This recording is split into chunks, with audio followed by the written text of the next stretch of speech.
travailleur, c'est le dirigeant, parce que c'est lui qui fait vivre tous les autres. Et si le premier des travailleurs, il n'est pas en bonne forme, s'il n'est pas en état psychologique ou en état physique d'être un bon capitaine à bord, et ben l'entreprise, c'est comme un bateau ivre, elle va finir par couler. Ou avec des problèmes de dos, par exemple, ça c'est revenu de façon récurrente. On le sait, les problématiques dorsales, il y a souvent un lien avec le stress quand même. Et puis écouter son corps aussi et écouter les autres. Parce qu'on bien souvent, quand on est un dirigeant comme je peux l'être, on est le nez dans le guidon. Et puis en fait, on se rend pas bien compte qu'on va dans le mur. Donc c'est bien que l'entourage, que ce soit professionnel ou familial, soit là aussi parfois pour alerter. Bienvenue dans ce nouvel épisode de l'émission Santé d'entrepreneurs, destinée à tous les chefs d'entreprise qui n'ont pas le temps de prendre soin d'eux. Vous y trouverez des interviews de dirigeants et des tips pour faire de votre santé une priorité et surtout un allié pour le développement de votre business, pour la croissance de votre entreprise. Avant d'accueillir un nouvel entrepreneur, aujourd'hui, je me présente. Je suis Bérénice, entrepreneuse et dirigeante de la société A2 Business Plus. Et j'accompagne les dirigeants à prendre soin de leur santé physique et mentale, tout en les aidant à développer leur business. Je m'adresse à vous, dirigeants de petites sociétés, entre 0 et 20 salariés, qui êtes seuls à gérer et à diriger. Pour vous, j'ai créé une méthode d'accompagnement terrain pour vous libérer de la charge mentale, alliant business et santé. Fort de mon vécu dans le monde de l'entreprise et du business, j'aspire au bien-être de ces entrepreneurs courageux qui ont osé créer ou reprendre leur entreprise, qui créent des emplois, qui portent de lourdes responsabilités sur leurs épaules chaque jour et pour qui on ne se soucie que trop peu de leur bien-être au travail.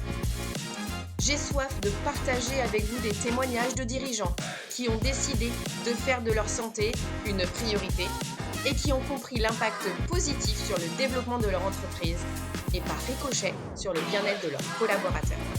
Je partagerai également des tips et des exercices pour améliorer votre santé au quotidien pour que vous soyez autonome pour prendre soin de vous. Parce que votre santé est le premier actif immatériel de votre entreprise. Faites en sorte que votre business soit au service de votre vitalité et de votre bien-être, et pas l'inverse.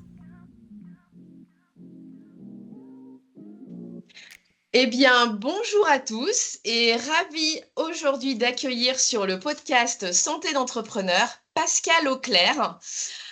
Merci Pascal d'être ici. Je suis ravie que tu aies accepté mon invitation pour être interviewée sur le thème de la santé des dirigeants. Donc, ce que je te propose, Pascal, c'est dans un premier temps de te présenter pour qu'on comprenne qui tu es, ce que tu fais, et puis ensuite on ira sur le thème de la santé. Très bien, Bernie, très bien. Bonjour à toutes et à tous. Effectivement, je m'appelle Pascal Auclair. Je suis aujourd'hui dirigeant d'entreprise, mais j'ai eu plusieurs vies dans ma vie. J'ai eu cette chance. J'ai une maîtrise de gestion à la base et après, les opportunités de la vie ont fait que j'ai été journaliste toute ma carrière avec différents postes au sein du groupe Figaro. J'ai commencé en tant que journaliste sportif. Après, j'ai dirigé le service économique. Et après, la rédaction en chef adjoint et enfin la rédaction en chef des éditions régionales du Figaro Magazine. Donc j'ai quitté le groupe Figaro, il y a maintenant une quinzaine d'années pour monter mon propre groupe de presse et notamment un groupe qui s'appelle le groupe Ma Santé, qui est un groupe dédié à l'information santé et grand public. C'est une initiative à ma connaissance unique en France, un groupe multimédia à dimension régionale dédié à l'information santé, avec donc différents supports. D'une part, un magazine qu'on tire à 50 000 exemplaires, qui est diffusé dans les 12 départements d'Auvergne-Rhône-Alpes, diffusion importante, 50 000 exemplaires, donc gratuit, grand public, diffusion multicanale dans les pharmacies, c'est notre premier réseau de diffusion, puisqu'on est présent dans la plupart des pharmacies avec le relais du réseau OCP. On est présent aussi dans les salles d'attente des professionnels de santé, puisqu'à l'origine, j'ai conçu ce magazine comme une lecture de salle d'attente. Et puis, on est également présent dans les halls d'accueil des principaux centres hospitaliers et on est de plus en plus sollicité pour être le partenaire média d'événements grand public, qu'ils soient publics ou privés. Donc ça, c'est pour le magazine. Après, le deuxième étage de la fusée du groupe Ma Santé, c'est le site web. On a beaucoup investi ces derniers mois pour en faire un site de référence. On est en train de gagner notre pari. puisqu'on est passé de quelques milliers de visites par mois à maintenant plus de 700 000 sur un mois. Donc, on est devenu, je pense, quand on regarde les actus Google et d'autres supports de référence, une des références de l'information santé en France. Et on en est assez fiers avec donc tout un groupe qui fait de la veille et qui parvient à traiter en live un petit peu toute l'information santé, qu'elle soit régionale mais aussi nationale, voire internationale. Ça, c'est donc concernant la partie digitale, le web. On a aussi, au-delà du site, on a une newsletter qu'on envoie environ à 10 000 abonnés. Et donc, le fichier s'étoffe au fil des jours, notamment grâce au relais du site masanté.news. Donc, newsletter. On a également lancé, il y a maintenant une année à peu près, une plateforme VOD pour compléter notre dispositif multimédia. Plateforme VOD où on va retrouver des vidéos sur la santé, nos vidéos, nos propres productions, mais également celles des autres. Et puis enfin, pour boucler la boucle de cette démarche multimédia, on a une émission hebdomadaire coproduite sur BFM Lyon. C'est le Focus Santé qui dure une dizaine de minutes. Avant, c'était le mardi, ça a été le jeudi. Maintenant, on a une heure de grande écoute en prime time un petit peu à 18h35. Donc, chaque lundi, le Focus Santé. Donc, ça, c'est pour tout le groupe de presse que j'ai fondé il y a 6 ans, 7 ans. Et puis, l'autre partie de notre démarche, on va dire globale sur la santé régionale, c'est la création, il y a maintenant 2 ans, du Club de la santé Auvergne-Rhône-Alpes. L'idée étant de fédérer un petit peu tous les acteurs de l'écosystème régional de la santé avec des rendez-vous réguliers. Au départ, on avait créé ça un petit peu comme un think tank, comme une façon de réunir nos partenaires, nos soutiens. Bon, je pensais plutôt qu'on serait une quinzaine, une vingtaine à se réunir régulièrement. Et puis, la dynamique a pris. Et aujourd'hui, on se retrouve 2 ans plus tard avec plus de 110 entreprises ou institutions qui ont adhéré au club. Et toutes les semaines, on accueille de nouvelles adhésions. On fait pas du tout de publicité. C'est juste le bouche à oreille. Je pense que les gens sont contents de se retrouver, souvent de se côtoyer et souvent de se découvrir parce qu'on s'est aperçu en fait que tout cet écosystème de la santé gravite dans le même environnement professionnel. Le problème, c'est qu'ils se rencontrent pas souvent quand il y a des réunions, des colloques, des séminaires. Ils travaillent en silo. Et nous, on se considère un petit peu comme des casseurs de silos. Et pour casser ces silos, eh bien, on a différents événements. Ce sont d'une part des déjeuners débats chaque trimestre avec un grand intervenant. On a un petit déjeuner innovation avec également chaque trimestre 2 entreprises qui viennent pitcher sur leur concept et sur leur approche innovante. On a des visites de sites très régulières aussi. On est de plus en plus sollicité par nos partenaires ou d'autres d'ailleurs extérieurs pour venir visiter un petit peu soit leur outil industriel, soit leur cadre de travail. Et puis, on a également d'autres événements. Ça peut être des after-work, ça peut être des événements culturels ou des événements sportifs. Bref, une vraie vie de club avec une vraie dynamique. Et ce qui fait la force, je pense que c'est l'ambiance qui y règne. Je dis toujours, on peut parler de choses sérieuses sans se prendre au sérieux. Je pense que c'est une bonne philosophie qui nous anime depuis le début de la création du Club de la santé. OK, bah, écoute, merci pour cette présentation détaillée. Alors donc, tu gravites autour de dans la santé. Ta santé fait partie de ton quotidien. Qu'est-ce que tu peux, nous en dire avec, cette perspective que tu as toi, en contact avec des professionnels, enfin avec tous les intervenants qui sont, liés tous par, la santé? Oui, Bérénice, c'est important ce que tu dis. En fait, on est un petit peu l'interlocuteur de tous les acteurs de la santé. Donc, je le disais, avec le Club de la santé, ce sont essentiellement des entreprises, des dirigeants d'entreprises, mais on est aussi en contact avec ceux qui sont sur le terrain, c'est-à-dire les praticiens, avec donc tout le groupe de presse, mais également des événements. On a organisé, par exemple, il y a une quinzaine de jours, le Trophée de golf de la santé. Là, on s'adressait pas aux entreprises, mais on s'adressait vraiment à ceux qui font la santé au quotidien. Et donc, on a eu le temps d'une journée 70 praticiens, qu'ils soient médecins libéraux, dentistes, kinés, spécialistes, ostéo. Et en fait, on s'est aperçu, ils étaient tous contents de se retrouver, de se rencontrer. Pour la plupart, ils ne se connaissaient pas. Donc, c'est toujours cette volonté de créer du lien. Et par rapport à ta question, bah, la santé, en fait, pour moi, c'est une cure de jouvence parce que j'ai gravité, comme je le disais, dans plusieurs environnements professionnels uniquement sur le plan journalistique. Et c'est vrai que bah, au quotidien, on côtoie, on écoute, on prend des notes. avec des gens passionnants qui ont un vrai savoir, qui ont souvent une expertise forte.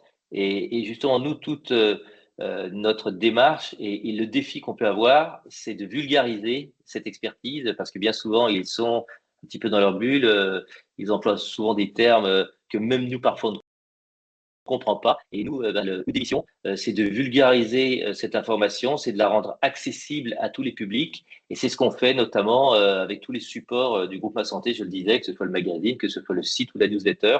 On nous dit souvent, on traite souvent de sujets qui intéressent un grand nombre de personnes, mais surtout avec des mots simples. Et les questions qu'on pose, comme les réponses qu'on peut apporter, il faut d'une part qu'on les comprenne et que surtout ceux qui nous lisent ou qui nous écoutent les comprennent également. Ok, super. Alors, tu m'as dit la dernière fois que tu avais organisé un débat autour de la santé du dirigeant. Est-ce que tu peux nous en dire un petit peu plus et nous expliquer ce qui s'est passé durant cet événement? Oui, tout à fait. Alors ça, c'est encore une autre démarche qu'on a toujours dans cette volonté de travailler et d'explorer un petit peu tous les domaines de la santé. Je le disais, donc on a le groupe de presse, on a le club de la santé, et puis donc ça, c'est une nouvelle dimension qu'on s'est donnée avec la création de Ma Santé Events, qui est en fait un pôle qui est vraiment dédié à l'événementiel et à la création de nos propres événements ou éventuellement à l'animation d'événements ou de manifestations organisées par d'autres. On est de plus en plus sollicité pour animer comme ça ce genre de manifestations. Et là, donc, on est aussi nous-mêmes créateurs d'événements. Et donc, on a créé un premier dîner-débat autour du thème de la santé du dirigeant. C'était au mois d'avril dernier au Métropole. Pour une première, on a été agréablement surpris puisqu'on était près de 200 donc, dans la grande salle de Lyon Métropole. 200 dirigeants ou cadres supérieurs un lundi soir, donc c'était déjà une belle réussite, avec 2 tables rondes, une consacrée à la santé physique du dirigeant. Donc là, on a parlé de problèmes d'ordre cardiovasculaire, on a parlé des troubles musculo-squelettiques, on a parlé d'un certain nombre de choses comme ça qui contraignent un petit peu au quotidien le dirigeant. Et puis la deuxième table ronde était consacrée à la santé mentale du dirigeant. Et là, on s'est plus penché sur les problématiques de stress, de burn-out, d'épuisement professionnel.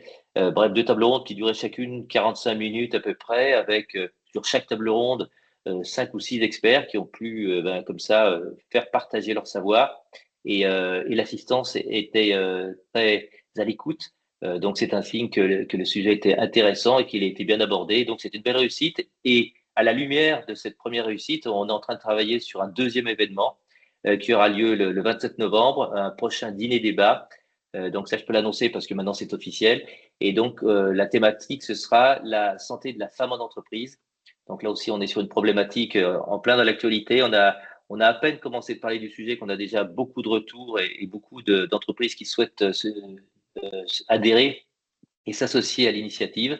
Donc 27 novembre, ce sera dans les grands salons du Marriott Site International, puisque au niveau des jauges, aux métropoles, on aurait été, je pense, trop à l'étroit. Là, on attend, je sais pas, entre 250, 300, peut-être plus participants, plus donc les experts qui vont nous rejoindre. Avec là aussi, il y aura 2 thématiques. Ce sera sensiblement le même schéma, c'est-à-dire une table ronde sur la santé physique de la femme. Donc là, on sera plus peut-être sur des problèmes d'endométriose, mais aussi bon, les troubles musculo-squelettiques, on en reparlera forcément.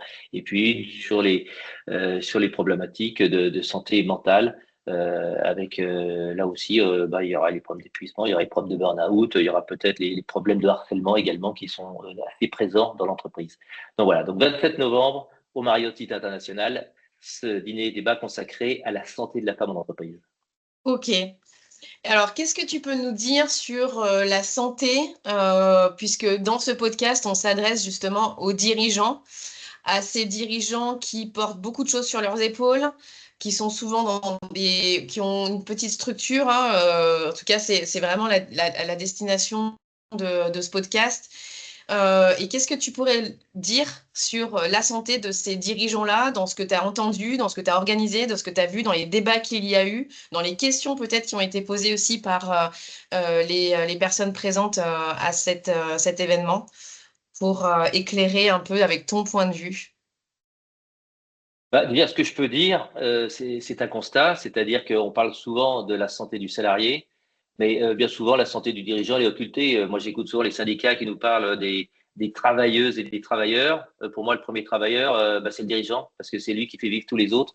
Et si le premier des travailleurs, il n'est pas en bonne forme, s'il n'est pas en état psychologique ou en état physique d'être un bon capitaine à bord, eh ben, l'entreprise, c'est comme un bateau ivre, elle va finir par couler.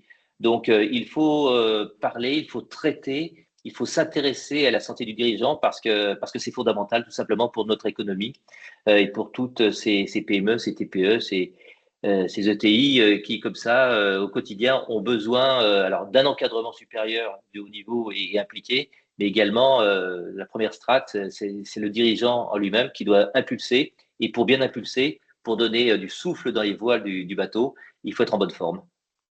Ok. Donc du coup, sur la table ronde santé physique, qu'est-ce qu'il en est ressorti par exemple?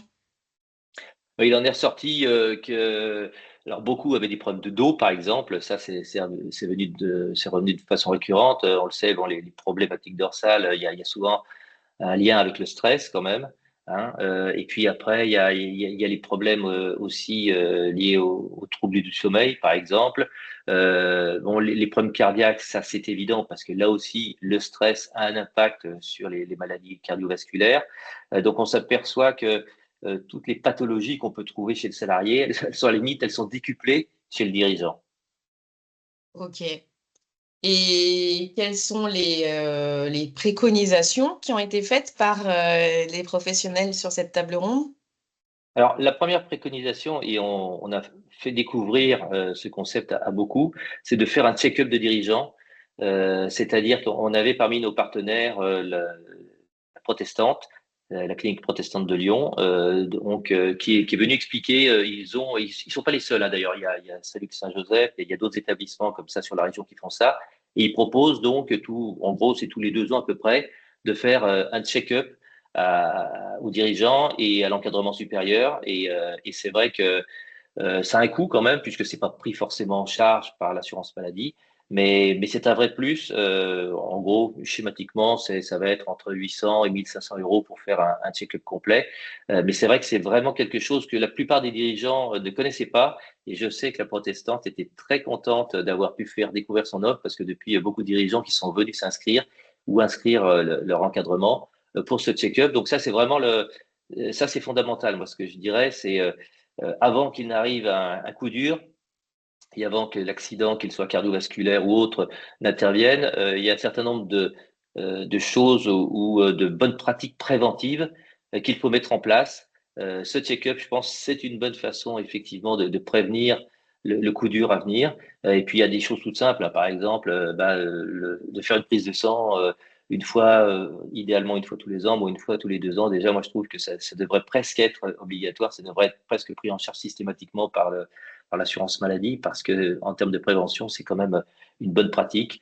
Et puis écouter son corps aussi et écouter les autres parce que bien souvent, quand on est un dirigeant comme je peux l'être, on est le nez dans le guidon et puis en fait, on se rend pas bien compte qu'on va dans le mur. Donc, c'est bien que l'entourage, qu'il soit professionnel ou familial, soit là aussi parfois pour alerter. Ok, très intéressant. Et alors, quant à la santé mentale, Alors là, la santé mentale, on a fait une petite heure donc sur la table ronde, mais on aurait pu faire 3 heures, 4 heures, parce qu'on a eu, ça je l'ai pas dit en fait, sur chacune des tables rondes, il y avait des experts, parce qu'on a besoin d'expertise, mais il y avait aussi des témoignages. J'attache beaucoup d'importance en fait au retour d'expérience et à l'humain avec un grand H. Et sur chaque table ronde, on a eu 2 ou 3 témoins qui sont venus parler de leurs problématiques de santé. Sur la première table ronde, qui était plus sur la santé physique, on a eu par exemple une femme chef d'entreprise qui est venue parler de son cancer du sein, comment il a été détecté tardivement, évidemment, et comment il a pu être traité malgré tout. On a eu également le patron de Xefi, que certains connaissent sans doute, qui est Sacha venu parler, lui, de Rosenthal. son, absolument, Sacha, qui est venu parler de son approche santé, sport santé, qui est assez, on va dire, extrémiste. Tout le monde ne pourra pas faire ce qu'il fait, Sacha, mais c'était très important de voir comment il inscrivait le sport dans son entreprise et comment c'était une source d'émulation pour toutes ses équipes. Donc ça, c'était sur la première table ronde. Et sur la deuxième table ronde, on a eu également des témoignages, notamment de dirigeants qui sont venus parler de burn-out ou de problèmes d'épuisement professionnel, et notamment le patron d'une association qui s'appelle les Antilopes. Et donc c'était intéressant, et donc on s'est aperçu effectivement qu'il y avait beaucoup de chefs d'entreprise qui étaient sinon en burn-out ou en dépression, qui étaient au moins quand même au bout du rouleau. Et c'est là toute l'importance justement d'être à l'écoute des signaux faibles et des signaux forts aussi, ceux qui doivent se dire, bon, il faut que je mette la pédale douce, sinon il y a un moment, ça va devenir rédhibitoire. Et ben, je vais craquer. Et donc, tous les messages qu'on a pu entendre ce soir-là, c'était ça, c'était s'écouter et écouter aussi ce que je disais tout à l'heure, écouter les autres, parce qu'on ne se rend pas forcément compte qu'on est à la limite, voire qu'on est au-delà de la limite. Mmh. Ok. Très bien. Et du coup, toi, la santé, en tant que dirigeant, comment tu la gères? Je la gère. Alors, je suis pas toujours, c'est toujours les cordonniers qui sont pas les mieux chaussés. Donc, c'est vrai que je suis très bien, je suis très bon pour donner comme beaucoup de conseils. Je les applique pas toujours à la lettre. C'est vrai que je dis toujours qu'il faut pas fumer, par exemple. Mais je fume le cigare. Mais bon, ce n'est que le cigare, hein. Je fume pas la cigarette. Et puis, plus globalement, bah, la santé, j'essaye, comme je le disais, au moins de faire une fois par an, au moins tous les 2 ans, une prise de sang, ça c'est le minimum. De faire aussi un peu de sport, parce que ça c'est fondamental. Et on n'en a pas parlé encore, mais c'est vrai que la problématique de la sédentarité est un problème majeur pour les enfants, mais aussi pour les dirigeants, parce que bien souvent, ben, on peut rester des heures comme ça derrière son écran ou sans bouger. C'est vrai qu'il faut absolument décompresser. Le corps a besoin de bouger, de s'oxygéner. Et si je peux donner un autre petit conseil aussi, c'est aux dirigeants. Bah, Sacha, on en parlait tout à l'heure, lui, et c'est du sport extrême, mais sans faire un marathon toutes les semaines. Faire déjà, je sais pas, 2 ou 3 heures de marche, aller plus régulièrement peut-être au boulot à pied, ou faire un sport. Alors moi, je pratique le golf, donc effectivement, c'est un bon sport parce qu'on marche quand même 10 kilomètres et on Ouais. s'oxygène et la tête et le corps. Mais voilà, donc la notion de lutte contre la sédentarité, c'est un problème majeur aussi bien pour nos enfants que pour le salarié lambda ou pour le dirigeant, Mmh. Et aussi pour les personnes âgées, évidemment. il y a un autre dirigeant qui est interviewé sur le podcast qui s'appelle Franck Touni. Hmm. Et donc, il nous a parlé de la sédentarité et c'est ce qui accélère en fait même le vieillissement et Bien sûr, l'intégration des personnes âgées en EHPAD. bien sûr. Le lien social aussi. Les deux Oui, points, c'est la exact. sédentarité et le manque de lien social qui Tout à fait. accélèrent le vieillissement et l'entrée dans des EHPAD. Ouais. On en parle. Alors, c'est vrai que c'est des sujets qu'on aborde régulièrement, que ce soit donc sur le magazine, sur le site ou sur BFM Lyon. Là, c'est vrai que c'est problématique liées ben, aux troubles cognitifs, au déclin cognitif. On voit de plus en plus de dégénérescence cérébrale. Il y a Alzheimer, mais il n'y a pas qu'Alzheimer, hein. Il y a plein de problématiques autour de la dégénérescence cérébrale. Et je pense qu'effectivement, toutes les recherches qui sont menées actuellement et qui vont être confirmées, je pense, dans les années à venir, vont démontrer que cette notion de lien social, de garder effectivement une activité cérébrale conséquente, ça a une incidence forcément.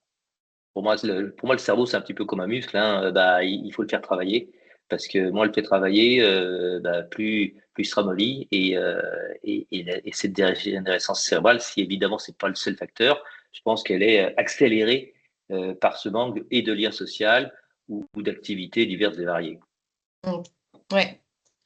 Alors, qu'est-ce qui t'a le plus marqué dans ce que tu as entendu sur la santé des dirigeants, parmi les témoignages ou parmi des experts qui ont pu faire part d'informations? C'est d'abord souvent la solitude. On s'aperçoit qu'il y a beaucoup de dirigeants, en fait, ils sont entourés par une armée mexicaine, mais en fait, on s'aperçoit qu'en réalité, ils sont souvent seuls. La notion de délégation, c'est pas toujours simple, c'est pas toujours une priorité pour eux. Et c'est pour ça que je disais que les signaux qui sont parfois envoyés par le corps ou par l'entourage doivent être vraiment entendus parce que sinon, on risque de courir à la catastrophe. Et c'est un petit peu le sens des témoignages qu'on a pu avoir, c'est que ceux qui se sont vraiment retrouvés en burn-out, les dirigeants qu'on a interrogés, nous ont dit ils l'ont pas vu venir, quoi. Et un jour, le corps, il tient, psychologiquement, puis un jour, il lâche.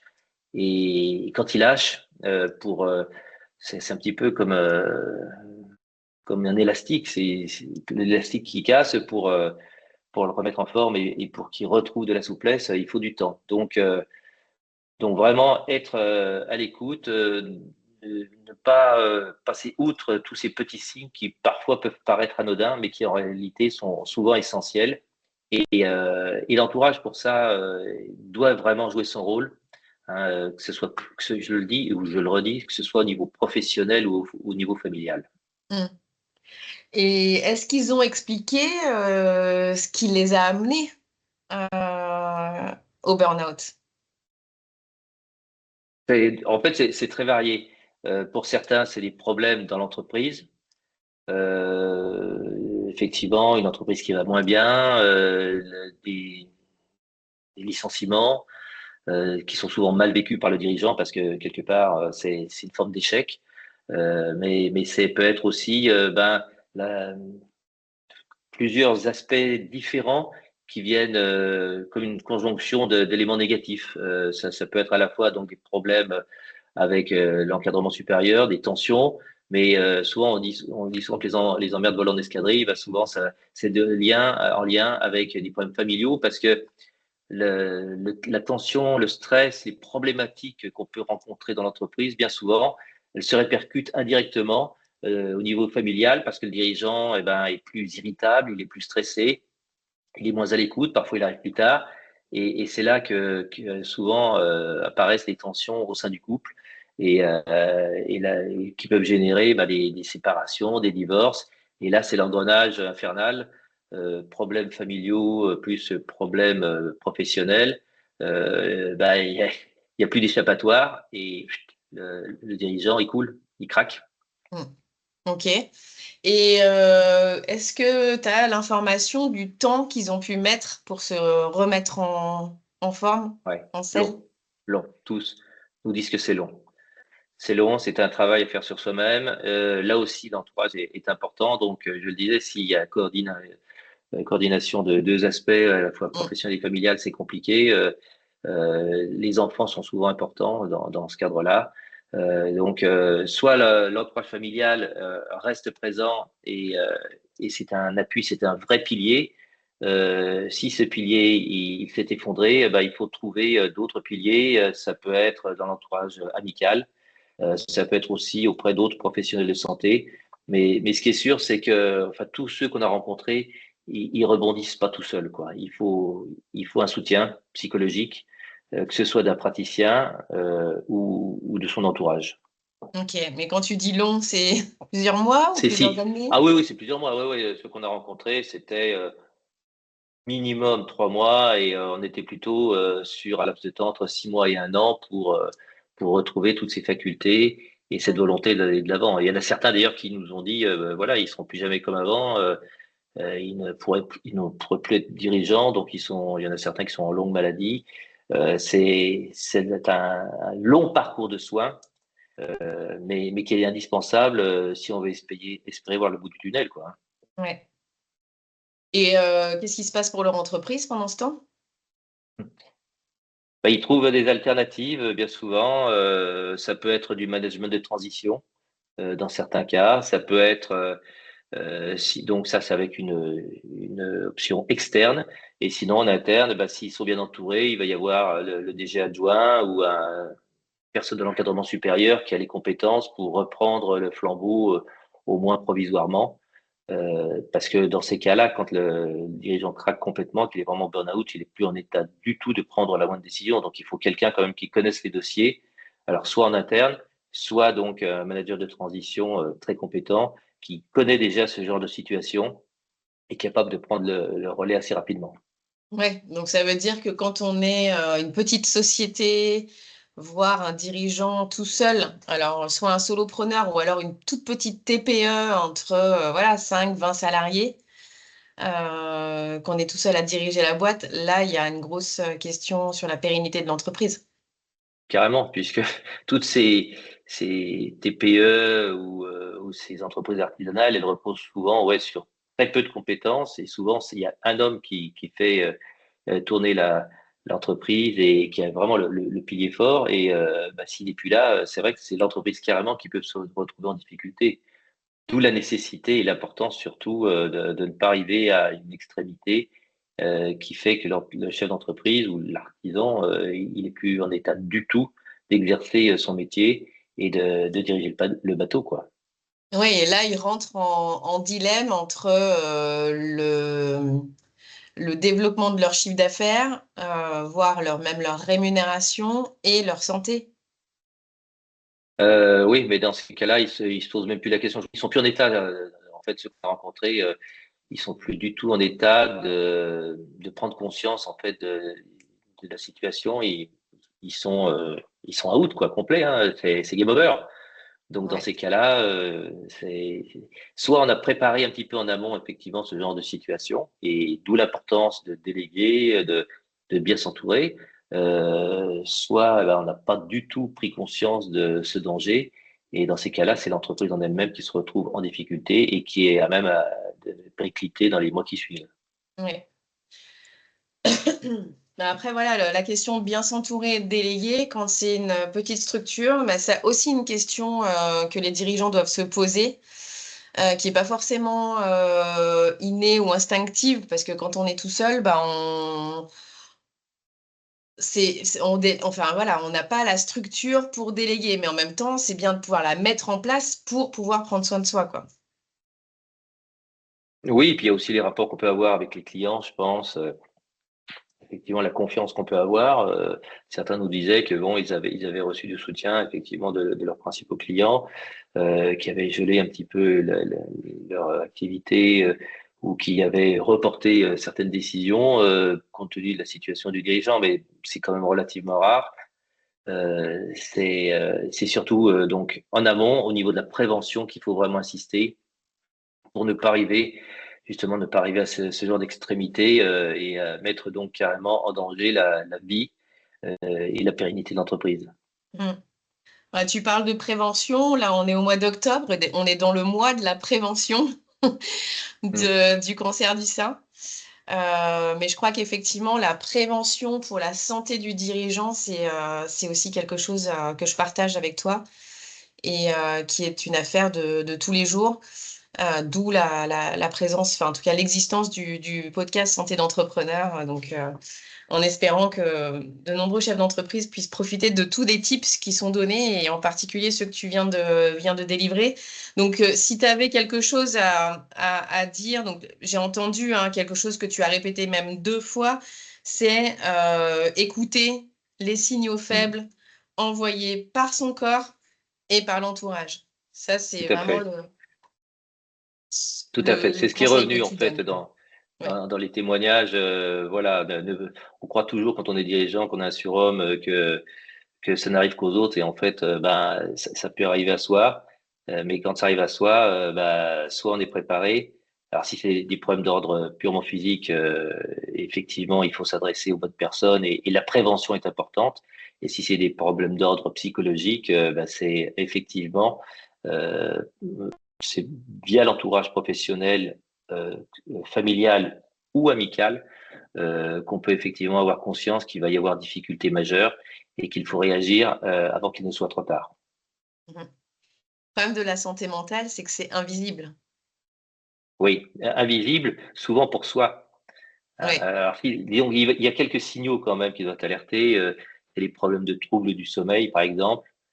C'est les problèmes d'épuisement, c'est les problèmes de perte de mémoire. Enfin, il y a quand même quelques signaux qui permettent comme ça d'alerter, mais bien souvent, c'est quand même surtout l'entourage qui dit, dis donc, t'as vu, tu réagis plus comme avant, t'es irritable, tu as changé. En gros, le terme, c'est ça, tu as changé, hein, ça va, il y a quelque chose qui va pas, et bien souvent, le dirigeant, il se croit toujours plus fort, il va dire, bah, si, ça va, ça va, et puis ça va plus, et là, il a craqué. Donc, écoutez les autres. Oui. Mais tu sais, quand tu dis qu'effectivement le dirigeant, il se considère comme un surhomme, moi j'avais échangé avec un dirigeant qui a une boîte de 15 salariés et il me disait, mais en fait, j'ai pas le droit d'être faible pour mes collaborateurs parce que s'ils voient leur dirigeant affaibli ou qui manifeste des signes de faiblesse, de difficulté, comment ils vont avoir envie et garder cette motivation pour travailler pour l'entreprise? C'est un vrai dilemme, ça, franchement. C'est sûr, mais c'est toutes les problématiques de management de l'entreprise. C'est-à-dire que un bon manager, c'est lui qui doit insuffler comme ça toute une dynamique à une équipe. L'entreprise n'est pas forcément la meilleure sur son marché. En revanche, si elle a un super manager, il va les emmener au bout du monde. Et moi, c'est vrai que j'ai fait beaucoup d'interviews de dirigeants par le passé lorsque je dirigeais le service économie au Figaro-Lyon. Et c'est vrai que bien souvent, ça revenait des salariés qu'il faut emmener au bout du monde. Et pour ça, c'est pas seulement des problématiques financières. Il y a pas qu'une fiche de paye qui fait avancer plus vite et mieux un salarié. Il y a aussi, il y a l'ambiance, il y a cette dynamique qu'on peut insuffler avec des projets, avec des mots aussi parfois, juste avec des sourires, des encouragements. Et ça, pour faire toute cette mécanique et cette dynamique, il faut être en forme quand même, hein, parce que si on a un manager, si on a un dirigeant qui est en dépression, même sans être en dépression, qui est en petite déprime, il n'aura pas cette faculté justement à emmener toutes ses équipes au bout du monde. Et ça, c'est une vraie problématique parce que c'est une sorte d'engrenage, de cercle infernal qui fait que le manager, il est moins enclin à impulser donc cette dynamique. Et puis donc s'il y a moins de dynamique, l'entreprise va peut-être aller un peu moins bien. Il va y avoir peut-être des départs au sein de l'entreprise. L'ambiance va peut-être se détériorer, donc ça va se traduire sur les résultats de l'entreprise, peut-être un chiffre d'affaires qui va être en baisse. Et à partir du moment où l'activité va moins bien, le dirigeant commence à s'inquiéter, donc ça va encore aggraver sa situation. C'est une sorte de cercle infernal, ouais, de spirale infernale qu'il faut éviter dans laquelle il faut éviter de rentrer, quoi. Et Mm, d'où l'importance, je le répète, de la prévention et d'être alerté avant que vraiment ce cercle ou cette spirale infernale se mette en place. mm, mm. Ok, très bien, super. Donc du coup, si on veut retrouver ton magazine, par exemple, on peut le trouver où? On peut Alors, s'abonner, on peut faire quoi? on peut le trouver, alors effectivement, on peut le trouver d'abord dans les pharmacies. Le problème, c'est qu'on en met une dizaine par pharmacie parce qu'on est diffusé dans presque 2000 pharmacies dans la région. Donc, Mm, les pharmaciens nous disent qu'il en faudrait plus, mais on tire déjà 50 000 exemplaires et on peut pas plus. Sinon, si vous allez chez votre pharmacien et qu'il n'y en a plus, vous allez voir votre médecin. La prochaine fois que vous allez faire un bilan de santé, mm. voilà, ça tombe bien justement. Eh ben, vous aurez peut-être la chance, s'il n'a pas été piqué d'ici là, de voir sur la table de la salle d'attente le magazine Ma Santé. Je sais que les praticiens, les médecins aiment bien notre magazine. Déjà pour une chose, c'est que on travaille pas en parallèle avec eux, mais on les implique complètement, puisque en fait tous les articles qu'on met en ligne, tous les articles qui sont lus, écrits, ont une caution scientifique d'un professionnel de santé dans la région, ce qui fait que bon, on n'a jamais eu une plainte en nous disant qu'on écrit n'importe quoi, puisqu'il y a toujours une relecture d'un pro de santé. Enfin, voilà, D'accord. petite parenthèse fermée. Mm. Et donc voilà, on va pouvoir le trouver donc chez les pros de santé ou également donc dans les halls d'accueil, dans les lobbies des principaux centres hospitaliers.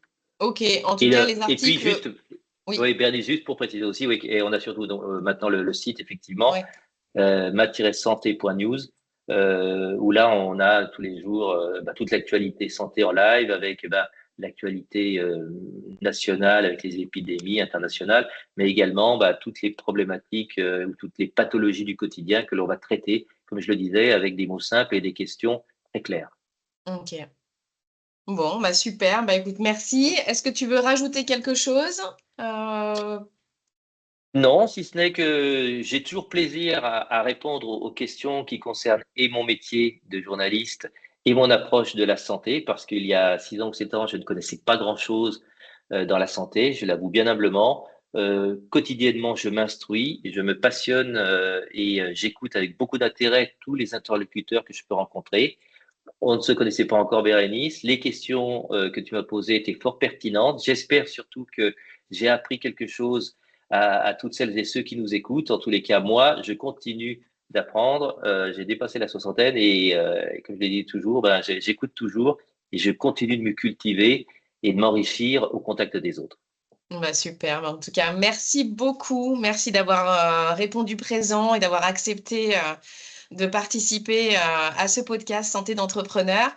De faire partie du coup aussi de la communauté qui t'a vu est plutôt dynamique puisqu'on échange régulièrement et quotidiennement entre membres du podcast Santé d'entrepreneur. Et puis donc, je ferai passer l'information sur l'événement que tu organises prochainement. Et si j'ai d'ailleurs des demandes, je leur donnerai tes coordonnées pour qu'ils se rapprochent Avec de grand toi. plaisir. Et j'enverrai aussi le lien vers le site internet ma-santé.news. Absolument. Voilà. Merci Bérénice pour tout ça et merci à toutes celles et ceux qui ont pris le temps de nous écouter jusqu'au bout.